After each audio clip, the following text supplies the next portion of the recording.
Hey guys, what's going on? BH here. I just want to show you a little project I got going. Let me flip behind me here. So this is my brew kettle and sitting on a stand right there. And what do we as home brewers always do? We get bored with stuff and we want to upgrade and make things better. So sitting out in my garage, I got some diamond plate just laying around, and this is a smaller piece of it. This isn't going to be the piece I'm using, but this is just be an example. I'm going to customize and bend some diamond plate around the bottom edge of my burner here to give it just a little bit of flair and make it look sexy. So this is a scrap piece. It's right here, and this is going to be the long piece that's going to get bent into 4 different sections. So I've started measuring out. On the back you can see there's one of the marks. So I'll make 4 bends to it, and if I do all my measurements right, this should have about maybe a 1/2 inch left that I'll just cut off on one of the corners. So let me finish measuring this up, and then I'm going to go out into the garage with a couple of pieces of wood and a vise and start bending this. Okay, here we are out by the vise in the garage. And let me zoom in, you can see my line. And I left a little bit of a gap just to account for where it's going to bend. But here's the 2 blocks of wood. And I put screws through them so that it won't, it's clamped in between there, so that it won't want to slide. And then my next step is going to put it in this vise. So let me set it up, and okay, here's a shot with it sitting in the vise. Here's the line on this side, so right there, and you can see where the screw, and there's a screw down here. It's just tight against the vise. And then what I'm going to do is, this is the back side, so I'm going to pull it this way so that I have a 90 like this, right sitting at the corner here. And so you can see where I'm going to start pulling it this way. But let me put the camera down, let me bend it. Okay, here it is with a 90. This isn't real super thick. Go this way. Diamond plate works perfect though.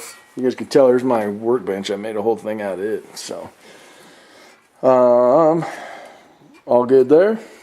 And I'm going to go down and test fit it real quick, and if it works, then I'll make a couple more bends and hopefully have this put on. Okay, I got everything bent. It's just sitting down here low, but you can see it's bent in a square, and there's where my gap's going to be, and it'll be closed once I get it all set.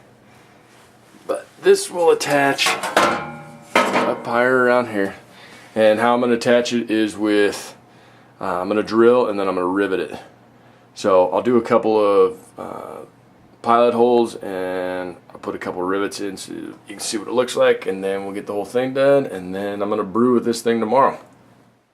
Okay, here we are in the garage again.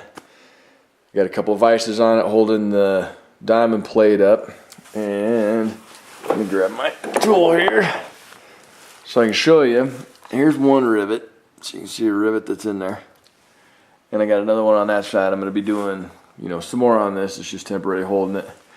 But I don't know if anybody's seen these before. I've used these quite a bit when I do aluminum and all that. They're called Clecos, and they're nice. You just get it in the groove.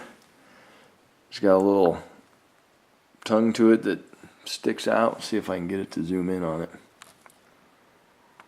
And then what you do is you just extend, and it goes that, and then when you pull it back, see if I can get it to focus again.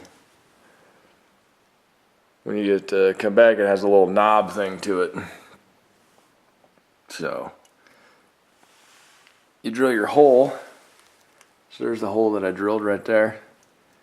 And then you just put the Cleco inside it, you let off, and then hold it in place.